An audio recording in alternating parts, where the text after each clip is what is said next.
Tuwing hapon, triple ang pag-iingat sa panganib. Daniel, bibigas ka. In case lang na natin to. Mabubuo lang talaga tong desisyon ko kapag nag-sorry sa akin si Nick. Dani, alam mo may kilala ako niisip ka niya kasi di pa siya makatulog hanggang ngayon.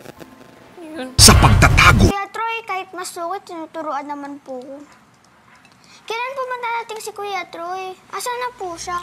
Okay lang po ba siya? Umalis lang sandali dahil may project siyang ginagawa. Pero, kayaan mo. At sa pagpapang... Ayoko makatikim sila ng kahit kaunting kaginhawa ng mag-inang yun. Magdusa kayong lahat. Ang hirap ng mag-isa. Hanggat nandito ako, hindi ka mag-iisa. Napakasama mo. Sobra na po siya.